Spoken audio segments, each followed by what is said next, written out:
చంద్రబాబు నాయుడు గారి హత్యకు కుట్ర జరుగుతోందా? అందులో భాగంగానే ఈరోజు చంద్రబాబు గారు ప్రయాణిస్తున్నటువంటి హెలికాప్టర్ దారి తప్పిందా అంటే అవుననే సమాధానం ఇస్తున్నారు కొంతమంది రాజకీయ విశ్లేషకులు. ఇక ఇదే అంశానికి సంబంధించి మనతో మాట్లాడేందుకు ప్రముఖ రాజకీయ విశ్లేషకులు అడిసిమల్లి శ్రీనివాసరావు గారు మనతో ఉన్నారు. సార్తో మాట్లాడు. సార్ నమస్తే అండి. నమస్కారం సార్. సార్, చంద్రబాబు గారి హత్యకు కుట్ర జరుగుతోందా? అందులో భాగంగానే ఈరోజు ఆయన ప్రయాణిస్తున్నటువంటి హెలికాప్టర్ దారి తప్పిందా అంటే ఏం చెప్తారు సార్? నిన్న కమలాపురం బహిరంగ సభలో ఆయన కొన్ని వ్యాఖ్యలు చేశారు. నా మీద హత్యా ప్రయత్నం జరగబోతుంది, నా హత్యకు కుట్ర జరుగుతుంది అంటూ కూడా ఆయన కొన్ని వ్యాఖ్యలు చేశారు సార్. ఏంటి సార్, ఆ వ్యాఖ్యలకు అనుగుణంగానే ఈ రోజు హెలికాప్టర్ దారి తప్పింది అనుకొని మనం భావించవచ్చా అంటే ఏం చెప్తారు? అంటే ఇది ఊరికే ప్యానిక్ అవుతారు పబ్లిక్, మనం భయపెట్టకూడదండి.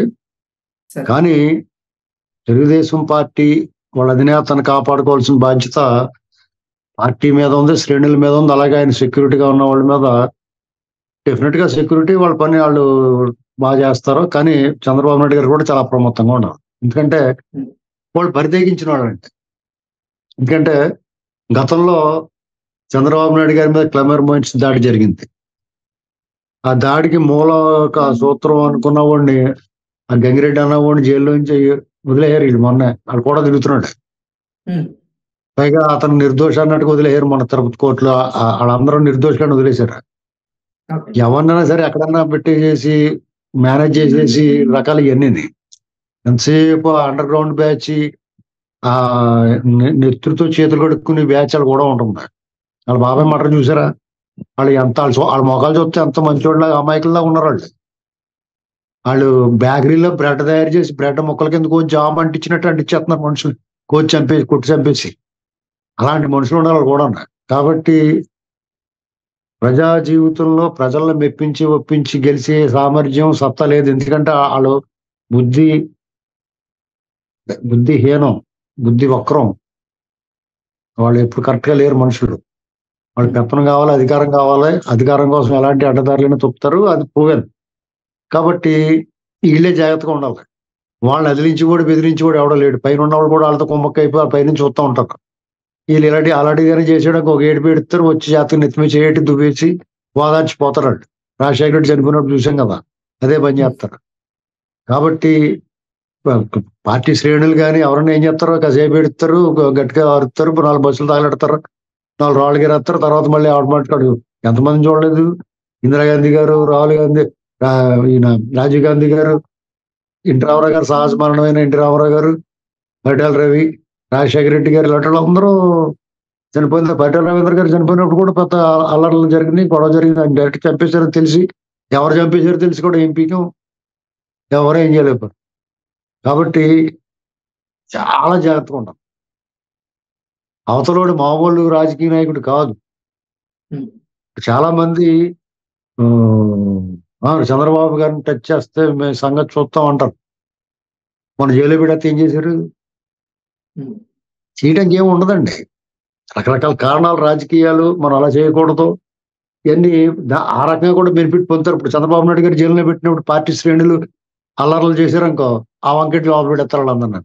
ఎందుకంటే రాజ్యం శక్తివంతమైందంటే వాళ్ళ చేతిలో సైన్యం ఉంటుంది. స్టేట్లో అయితే పోలీసు ఉంటారు, దేశంలో అయితే సైన్యం ఉంటుంది. కాబట్టి వాళ్ళని ఎదిరించడం సామాన్యులు కష్టం. వీళ్ళు ఏం చేయాలంటే రాజకీయ ముఖ చిత్రం మీద లేకుండా చేయటమే. మనకు అవకాశం వచ్చినప్పుడు మనల్ని కాదు కదా అంటున్నారని చెప్పేసి ఊరుకుంటే దోలు తీరిపోద్దామంటే రేపు పొద్దున ఎవరికైనా సమస్య వస్తుంది. ఇప్పుడు వాళ్ళ బాబాయ్ ఉన్నాడు, వాళ్ళ బాబాయ్ ఇతను తేడాగా ఉన్నప్పుడే అతను జాగ్రత్త పడి ఉంటే బాగుండేది. అతను మళ్ళీ క్షమించి మళ్ళీ వాళ్ళ జోలు చేరాడు. వాళ్ళలో చేరిన తర్వాత దుకాణం సర్దిచ్చేసారు. చూసారా ఇలా ఉంటాయి. అంటే నిన్న ఆయన నోటితో ఆయనే అన్నాడు ప్రాణహాని ఉందని. ఇదివరకు చెప్పాడు ఆయన. గతంలో అనపర్తిలో చూసాం, ఎస్పీజీ ప్రొడక్షన్ లో, స్పెషల్ ప్రొడక్షన్ లో ఉన్న వ్యక్తిని, Z+ కేటగిరీలో ఉన్న వ్యక్తిని రోడ్డు మీద నడుచుకుంటూ వెళ్ళాడు. దాని మీద చర్యలు లేవు ఇప్పుడు దాకా. దానికి సంజాయిషి అడగలేదు వాళ్ళు. అంగళంలో ఆయన మీద రాళ్లదాడి జరిగింది. తిరిగి ఆయన మీద కేసు పెట్టారు. బుద్ధి కళ్ళు మూసుకున్న వ్యవస్థలో బుద్ధి జ్ఞానం ఉన్నది, అన్నం తింటున్నారు వాళ్ళు ఎవరన్నా?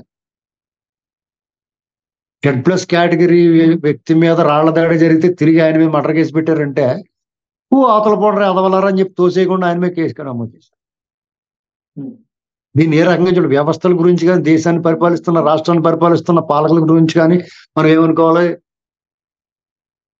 ఇంకా వాళ్ళ చేతి మట్ట అంటుకుండా ఇలాంటిది ఏదో చేస్తారు. హెలికాప్టర్ వాడకుండా ఉండటం మంచిది చంద్రబాబు నాయుడు గారు. అదే సార్, నిన్న చంద్రబాబు గారు నా ప్రాణాలకు హాని ఉంది అని చెప్పిన నేపథ్యంలో ఈ రోజు ఆయన ప్రయాణిస్తున్నటువంటి హెలికాప్టర్ దారి తప్పింది. ఏటీసీ స్పష్టమైనటువంటి సిగ్నల్స్ ఇచ్చేటువంటి ప్రయత్నం చేసినప్పటికీ పైలట్ మాత్రం ఆ సిగ్నల్స్ ని దాకా పట్టించుకోకుండా వేరే దారిలో వెళ్ళారు అంటూ కూడా ఒక వార్త ఇప్పుడు మనం వింటూ ఉన్నాం.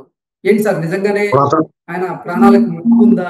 ఆయన ఆయన ఆయన పైన హత్యా ప్రయత్నం ఏమైనా జరుగుతుందా అంటే ఏం చెప్తారు సార్? ఏమండి, మనం ఇలాంటి ప్రచారం చేసి ప్యానిక్ అవుతారు ప్రజలు. మాలాంటి వాళ్ళు మాట్లాడితే కొంచెం జనాలు కొంచెం ఆందోళన చెందుతారు. అలా జరగకూడదు, అది కాదని మనం భావించాలి. అయినా సరే ఆ పైలట్ ని అదుపులో తీసుకుని విచారించాలి. సాంకేతికంగా ఏ సమస్య వచ్చింది, అతను ఏ రకంగా ఇబ్బంది పడ్డాడు, ఒకవేళ ఏం జరగకపోయినప్పుడు నిజంగానే సాంకేతికంగా పొరపాటు జరిగి ఉండొచ్చు. కానీ ఇలాంటి పరిస్థితుల్లో ఇప్పుడు చంద్రబాబు నాయుడు గారు స్వయంగా అన్న తర్వాత, ఇప్పుడు చంద్రబాబు నాయుడు ఇప్పుడు ఈ దేశంలో ఎవరికి లేని సమస్య ఆంధ్రప్రదేశ్కి చంద్రబాబు నాయుడు గారికి ఉందండి.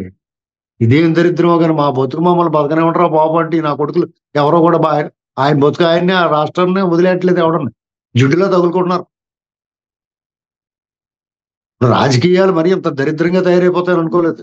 వీళ్ళ ఎవడేం చేయాలో ఏం చేయాలో అర్థం అవట్లేదు ఎవరికి. రేపు పొద్దున్న నుంచి ఇంకా ఇప్పుడు ఇది ఒక హెచ్చరిక కూడా అయి ఉండొచ్చు చంద్రబాబు నాయుడు గారికి, తెలుగుదేశం శ్రేణులు కూడా ఒక హెచ్చరిక కూడా అయి ఉండొచ్చు. ఏముంది అంటే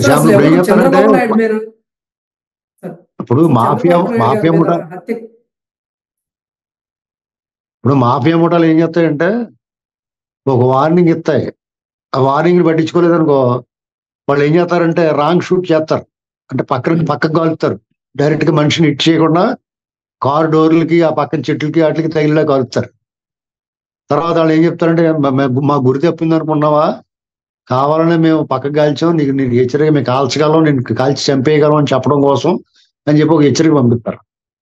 అలాంటిదే ఇది అయి ఉండొచ్చు. చంద్రబాబు గారి మీద హత్యకు కుట్ర పన్నుతున్న వారు అసలు ఎవరు అంటే ఏం చెప్తారు? ఇప్పుడు తెలుగుదేశం అయినా చంద్రబాబు నాయుడు గారు అయినా పార్టీ శ్రేణులు చాలా అప్రమత్తంగా ఉండాలి. సెక్యూరిటీని కూడా బాగా అలర్ట్ చేయాలండి. చిన్న నిర్లక్ష్యం కూడా పెద్ద పనిష్మెంట్ అయిపోతుంది, పెద్ద మూల్యం చెల్లించాల్సి వస్తుంది. చాలా జాగ్రత్తగా ఉండాలి. అంతే, దీనికన్నా ఇంతకు మించి మనం ప్యానిక్ అయిపోతాం పబ్లిక్ అయినా చెప్తే. రకరకాల క్రాస్ రోడ్స్ లో ఉన్నాడు చంద్రబాబు నాయుడు గారు. ఆయన మీద చాలా ప్రెజర్ ఉంది. తుమ్మజిగిరిలాగా అంటుకుపోదామని చూస్తున్నారు కొంతమంది. కొన్ని పార్టీలు సీట్లు లాగేసుకుంటానికి చూస్తున్నారు. మాకు వద్దురా బాబు, మీ దండరా బాబు, మీరు దూరంగా ఉండరు బాబు, మీ స్మెల్ మేము భరించలేకపోతున్నాం అన్నా కానీ ఏదో రూపంలో అంటుకుపోయేలా చూస్తున్నారు. అలాంటి వాళ్ళ నుంచి ప్రమాదం ఉంటుంది. వాళ్ళ నుంచి ఇది హెచ్చరిక. ఇప్పుడు ఏం జరిగినా కానీ మేము పట్టించుకోవాలన్నా ఇది ఓపెన్ గా మాట్లాడుకుంటే చంద్రబాబు నాయుడు గారు తప్పని పరిస్థితిలో బీజేపీతో పొత్తు పెట్టుకునే ఇలాగా వాతావరణం మారుతుందండి. కొండబద్దలు కొట్టి మాట్లాడాలండి. అంటే భవిష్యత్తులో ఉంది ఇదంతా. ఇప్పుడు ఎలా ఉంటుందంటే ఇక్కడ నుంచి జగన్మోహన్ రెడ్డి గారు ఇలాంటి పనులు చేస్తూ ఉంటాడు. వాళ్ళేమో పొత్తుగా కావాలని అడుగుతూ ఉంటారు. వీళ్ళు మా పొత్తు వద్దన్నారు అనుకో, మాకెందుకు మేము ఊరుకుంటాం, ఆ భూషుడు మిమ్మల్ని నవలేస్తాడని చెప్తారు. ఇప్పుడు ఇక్కడ జనాలకి వెళ్ళి ఓట్లు వేయించుకుని గెలుస్తాడని కాదు, ఇలాంటి మనుషుల్నే మట్టు పెట్టేసి ప్రయత్నాలు చేస్తుంటే ఏంటండి ఇది రాజకీయం ఎలాగుంది? దీనికి పరిష్కారం ఏమీ కనపడలేదు. జనం అందరూ తిరగబడి కనపడినోడు కుమ్మేయాలి, అంతే, వేరే దారి ఏం లేదు. ఆ స్టేజ్ తెచ్చుకుంటున్నారు అక్కడ. ఇంతకన్నా మనం దీని మీద ఏం కామెంట్ చేస్తాం? సార్, అసలు చంద్రబాబు నాయుడు మీద హత్యకు కుట్ర పండుతుంది ఎవరు అంటే ఏం చెప్తారు సార్? ఎవరైనా కావచ్చండి. ఇప్పుడు చంద్రబాబు నాయుడు గారు రాదు, ఎవరికి లబ్ధి చెందుతుంది, ఎవరికి లబ్ధి వాళ్ళే ట్రై చేస్తారు. వాళ్ళు సహకరించి వాళ్ళు ఉంటారు కొంతమంది. ఓకే, అంటే టీడీపీ శ్రేణులే అప్రమత్తంగా ఉండాల్సిన అవసరం ఉందంటారు. ఏమండి సార్, టీడీపీ శ్రేణులే అప్రమత్తంగా ఉండాల్సిన అవసరం ఉందంటారు అయితే? అంతే ఎవరికాళ్ళు జాగ్రత్తగా ఉండాలి అంతే. ఇప్పుడు ఈ పాములతోటి జాగ్రత్తగా ఉండాల్సిందే వీళ్ళు. ఒకవేళ వీళ్ళు కాంప్రమైజ్ అయినా ప్రమాదమే, ఎలాగైనా ప్రమాదమే. చాలా మీకు ఈ యంత్రాంగం అంతా కలుషితమైపోయి ఉంది.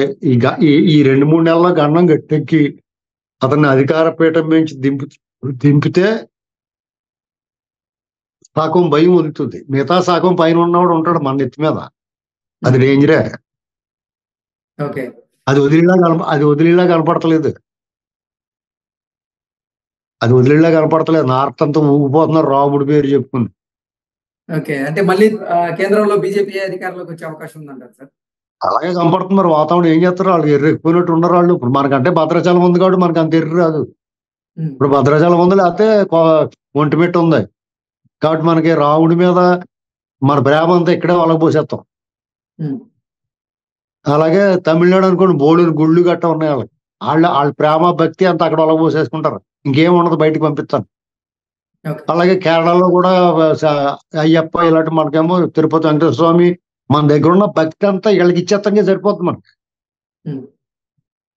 నార్త్ వాళ్ళగా ఏమి ఉండవు, వాళ్ళకి తుపాకులు, గోల, రభస ఇవన్నీ గోల, ఈ బందిపూడి దొంగలు, ఈ గోల నుంచి సడన్ గా రాముడు బాలుడు ఇవన్నీ కనపడేటప్పటికి వాళ్ళు కొంచెం బాగానే ఉంటది. మనకు కొంత పెద్ద ఎమోషన్ ఉండదు మనకి. వాళ్ళతో కనెక్ట్ అవ్వలేము మనం, వాళ్ళు మాత్రం బాగానే కనెక్ట్ అవుతారు. మనకి వాళ్ళ దగ్గర ఉన్నంత మంది సాధువులు గట్టా మనకు కనపడరు చూడండి. అంత పని లేకుండా మనోళ్ళు ఉంటారు, ఏదో పని చేసుకుంటారు మనోళ్ళు. Okay. Okay sir, thank you so much.